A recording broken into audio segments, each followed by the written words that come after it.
melaksanakan tukar cincin atau tunangan. Silakan mau kalau mencoba ke pemerintahan melawan. Pemerintahan itu punya hukum dong. Ini perkumpulan dengan Ormas Grip.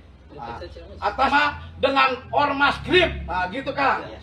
Saya siap untuk kerjasama dengan Ormas Grip. Dalam Grip menjadi anggota Grip, ya. Itu setelah dia melakukan tindakan pelanggaran hukum yang dia buat, ya.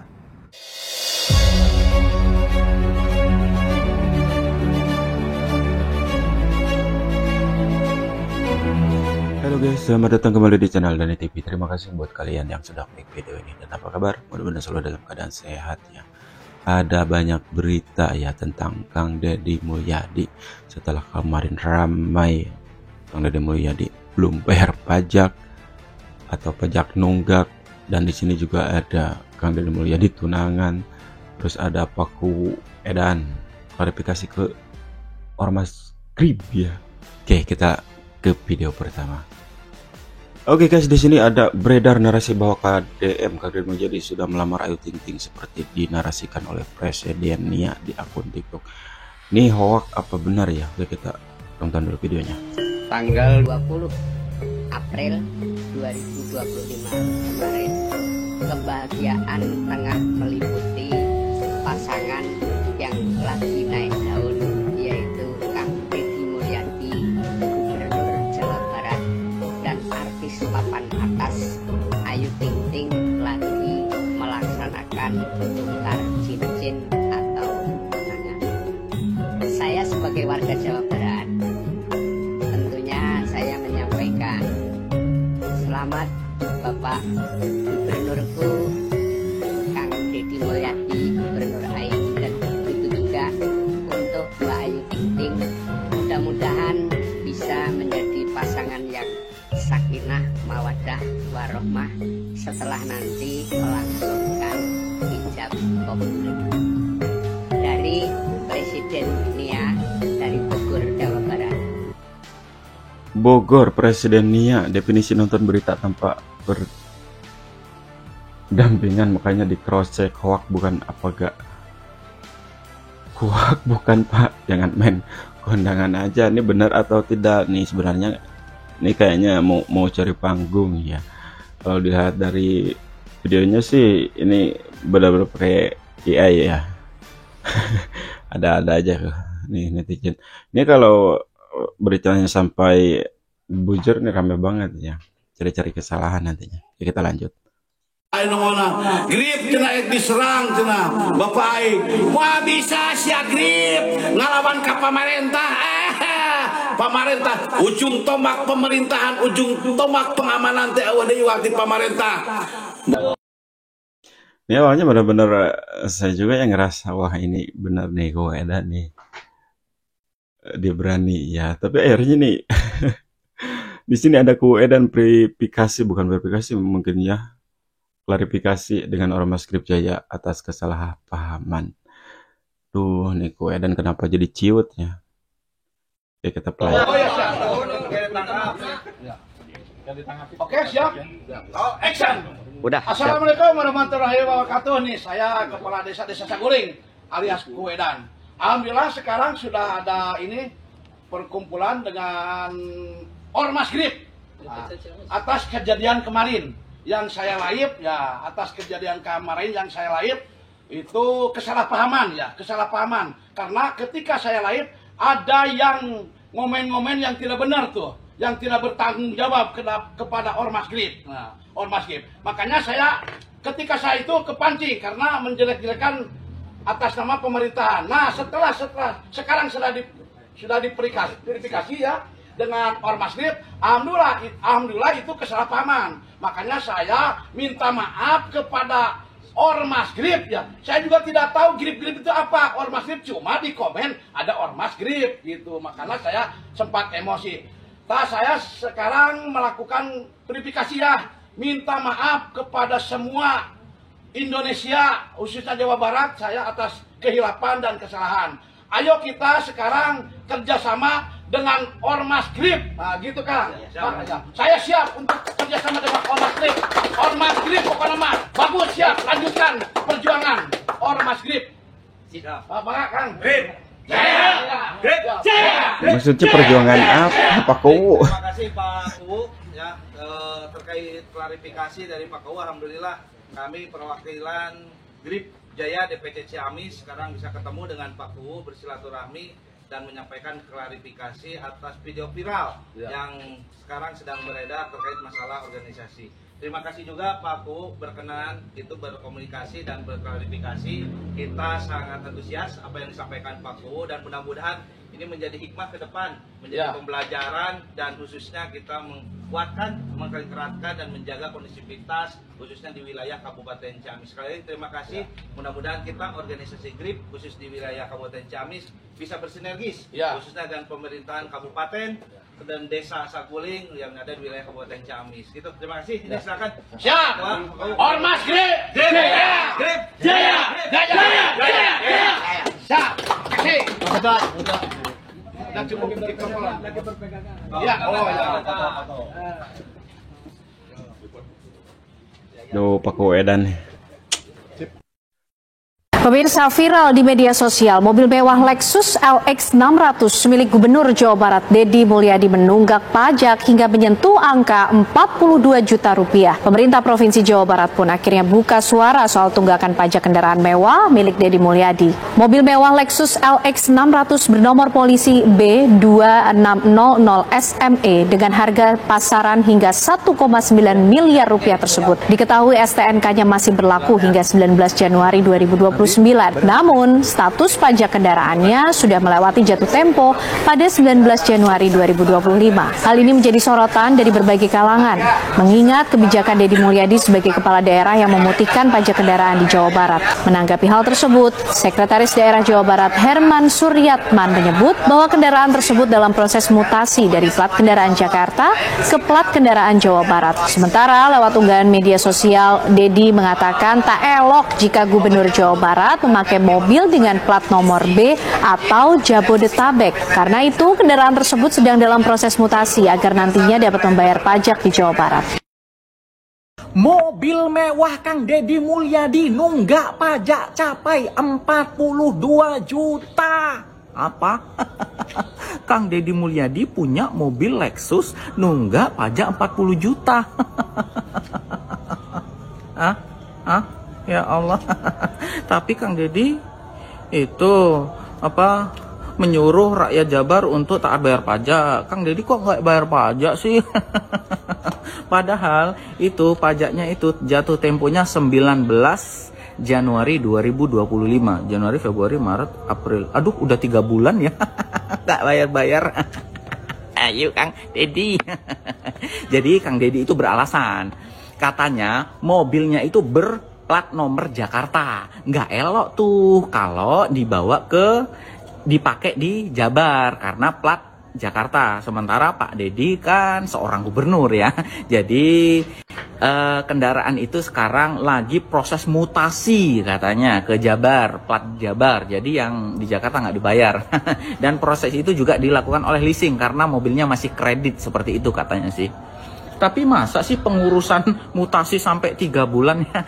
Seharusnya kan sudah dilakukan oleh jauh-jauh hari ya. Kalau tahu memang tanggal 19 Januari 2025 itu pajaknya selesai, ya udah sebelum Januari itu diselesaikan dulu gitu ya.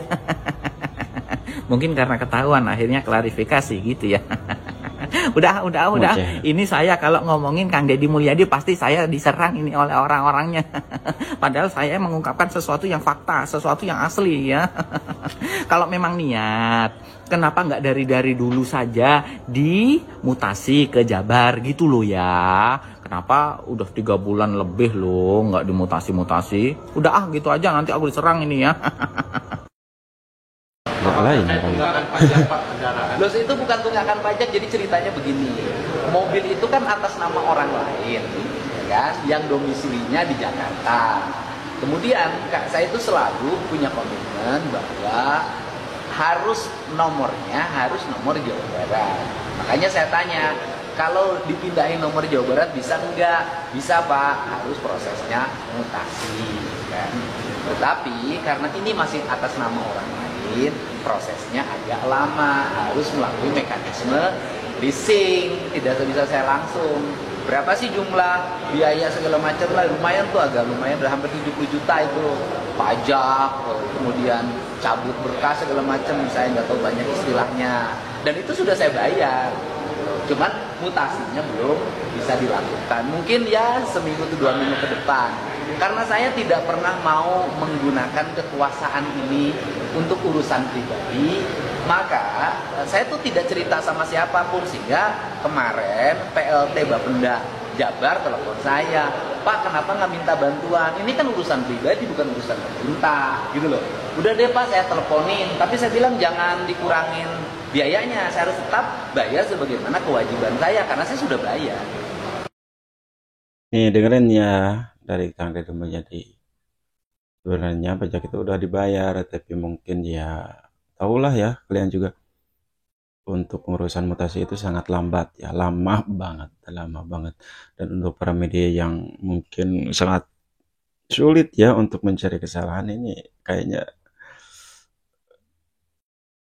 lagi-lagi ya apa enak banget kalau ada peristiwa kayak gini nih, cari-cari celah ya. Kita lanjut. Nah, ini yang dimaksud.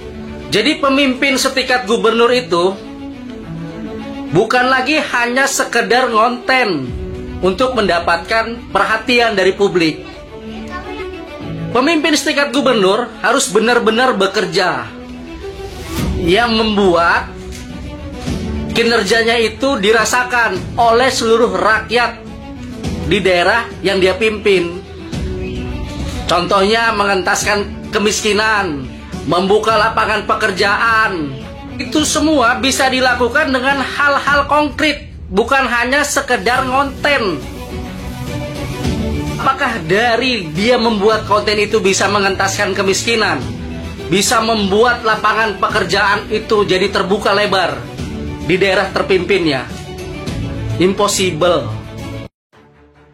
Ini ada klarifikasi dari DPP Grip Jaya terkait penembakan mobil polisi di Depok, tangkap semua tanpa terkecuali. Ini kayaknya dari kemarin klarifikasi terus ya. Ya kita tonton dulu videonya. Kami terkait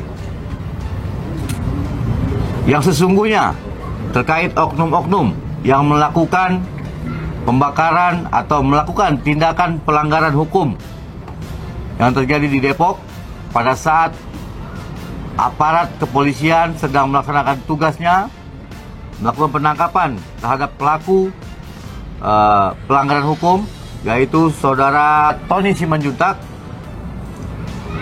Bahwasanya saudara Tony Simanjuntak bukanlah anggota resmi dari Grip Jaya. Bukan anggota resmi katanya ya. Bukan anggota resmi, aduh Pak. Tapi kayak dengar-dengarnya sih jadi ketua PAC ya, TS itu. Nah jadi yang jadi pertanyaan tuh siapa yang angkat dia jadi PAC ya? Saya menyampaikan ini, saya selaku Sekretaris Jenderal ya. Jadi kronologisnya adalah saudara Tony ya, saudara TS ini sempat mengajukan untuk masuk ke dalam Grip, menjadi anggota Grip ya. Itu setelah dia melakukan tindakan pelanggaran hukum yang dia buat ya. Jadi dia melakukan upaya itu untuk masuk ke dalam Grip bersama kelompoknya ya, mengajukan diri. Namun berdasarkan laporan dari DPD Jawa Barat, bahwasanya DPD Jawa Barat tidak pernah mengeluarkan surat dalam bentuk apapun, baik itu SK ataupun mandat dan juga kartu tanda anggota. Artinya saudara TS itu tidak terdaftar di dalam keanggotaan database Grip Jaya. Nih kalau buat kalian yang nonton video kemarin ya pasti tahu ya Ketua DPD GRIP ya yang membekukan anggotanya di Depok ya. Agak lain ya. Jadi mereka mengupayakan diri untuk masuk ke GRIP. Mereka membeli baju GRIP dengan sendiri tanpa sepengetahuan kami, membeli bendera dan memakainya dan menancapkannya di sebuah lokasi yang dipersengketakan tanpa saya nggak tahu, ada Pak. pemberitahuan kepada DPD GRIP Jaya Jawa Barat dan tanpa ada tembusan kepada DPP. Ketua Umum menyampaikan kepada saya untuk memberikan keterangan kepada masyarakat, meminta kepolisian untuk menangkap semua para pelaku tindak kejahatan, para pelaku pelanggar hukum yang kemarin melakukan tindakan yang sangat memalukan, ya, tindakan yang sangat disayangkan bagi kita semua, ya. Jadi tidak ada kata pembelaan dari GRIP secara keorganisasian. Ya, seandainya ada di antara mereka yang ternyata adalah anggota GRIP, tetap GRIP Jaya tidak akan melakukan pembelaan hukum apapun. Artinya organisasi GRIP Jaya dan Ketua Umum mengutuk keras tindakan dan perbuatan mereka, ya, tindakan barbar yang dilakukan oleh mereka yang membuat malu organisasi, yang membuat malu Kenapa semua harus masyarakat. malu, Pak? Kan bukan anggotanya katanya. Kami meminta pihak kepolisian bertindak tegas kepada mereka, tangkap semuanya tanpa terkecuali. Nih saya lagi di Bekasi nih. Ini salah satu warga yang mengadu SMK mana? SMK Karya Pembaruan. Kami tetap melakukan perjalanan ke Bali, Pak. Bagaimana dengan program Bapak yang melarang study tour? Harus bayarnya berapa? Bayar estimasi selama 3 tahun kami diwajibkan membayar 150.000 selama 3 tahun. Iuran. Jadi Untuk, totalnya berapa? Jadi sama SPP-nya 300.000. Terus kami diwajibkan membayar pembayaran akhir tahun dan lain-lainnya. Oke, berapa? Total semua biaya untuk ke Bali itu kalau nggak salah estimasi 5 juta sampai 6 juta. Oke, buat SMK Karya Pembaharuan Bekasi, Warung 1 Bekasi, tolong hentikan kegiatan rencana ke Bali. Kewenangan dari izin yayasan tersebut ada di pemerintah Provinsi Jawa Barat. Kami tidak segan-segan untuk mengambil tindakan yang nyata bagi sekolah tersebut apabila terus memaksakan. Ini keluhan dari orang tuanya.